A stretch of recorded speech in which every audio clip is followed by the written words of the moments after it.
Do you know what the biggest problem is when using earbuds, when out hiking or in your everyday life? Is that you get totally unaware by your surroundings. And that the most hated objects people bring backpacking is a boombox, so this kind of small stereo speakers. So if you're the kind of guy who wants to be able to listen to music 24/7 when hiking or relaxing in camp and not to disturb other hikers and still be able to hear the lovely sound of nature or cars, bone conductive headphones could be a good option. So stay tuned for a review on the RunnerDiver2 from naenka, or NANK, as they are called since now.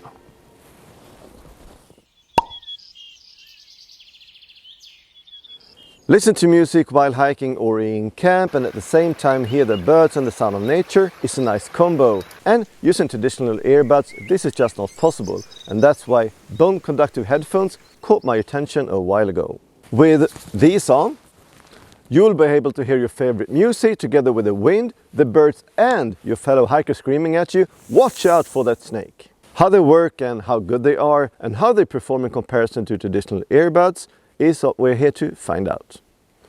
What is bone conduction? Well, for you who are new to bone conduction, I thought it might be good to explain in a few words. Bone conduction means that the sound travels through vibrations in your bone directly into your ear using a vibrator speaker, rather than through your ear and your ear canal like a normal speaker. That means your ears are not covered and open to hear your surroundings.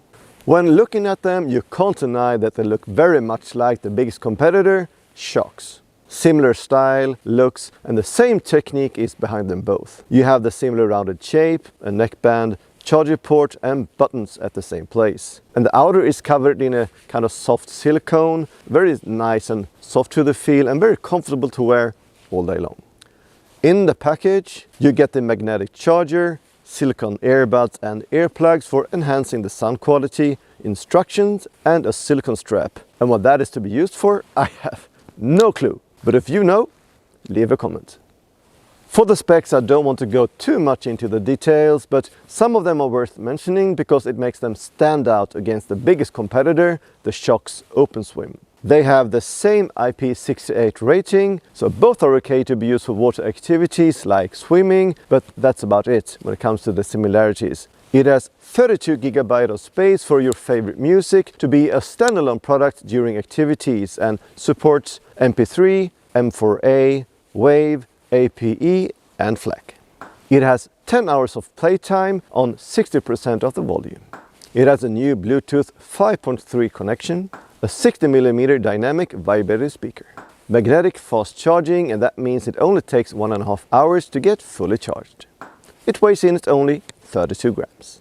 This is the top of the line and the flagship of NANK headphones, and if specs is not your cup of tea, let's talk about the most important thing, the sound quality. The biggest problem with bone conductive headphones is the sound quality and the sound level. It is just not as good in comparison to traditional headphones or earbuds. I have previously tried out the SHOKZ Open Run Pro in a shop, and the reason I didn't buy them was the lack of bass and volume, and that is not the case with the RunnerDiver2. But if compared to traditional earbuds and headphones, it can't compete. Not a chance. But if you compare to the SHOKZ, the volume is a lot higher and the sound quality is a lot better. So a big step in the right direction, but you got to remember that listening to bone conduction headphones are more like listening to the soundtrack of your life and at the same time hearing everything that happens around you. And that you will not get the perfect sound or the very deep bass that you can get in the overhead headphones or the high-end earbuds. That is the trade-off of bone conduction. Another thing when it comes to the sound is the sound leakage. And if I put on some music now, I think you can almost hear it.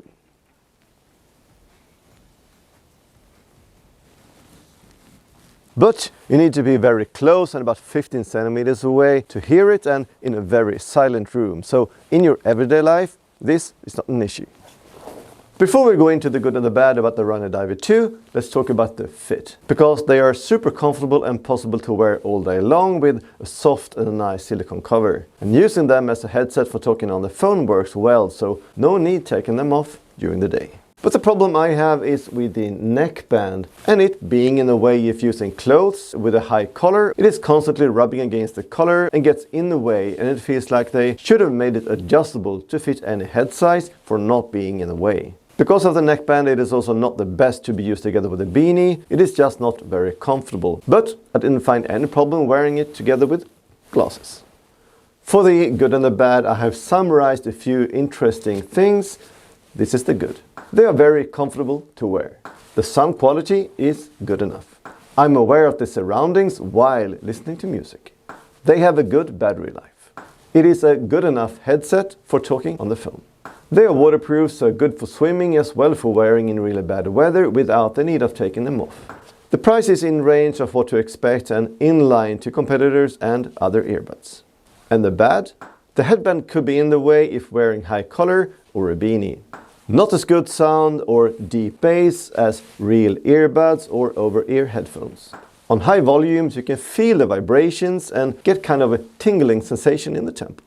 The control buttons are a bit small and close together, and sometimes you press the wrong buttons. They are not foldable, so if not wearing them, you need somewhere to put them for safe storage, or wear them around your neck. Many people can't imagine a life without music, not even on the trail. And some constantly have music in their ears or just want to be able to listen to music before going to bed. Using traditional earbuds will make you less aware of your surroundings, and a better alternative could be bone conductive headphones. I find the RunnerDiver2 having better sound quality and deeper bass against competition. But the sound quality can't be compared to traditional earbuds or over-ear headphones. If bone conductive headphones are something that you find interesting and you're prepared to sacrifice a little bit of sound quality, I believe that the NANK Runner Diver2, despite the very strange name, is a good option. Now, I hope you enjoyed today's episode about the NANK Runner Diver2, and if you have anything to add, just leave a comment. Now hit like, subscribe and turn on the notifications so you don't miss out on any future content. But for now, bye bye.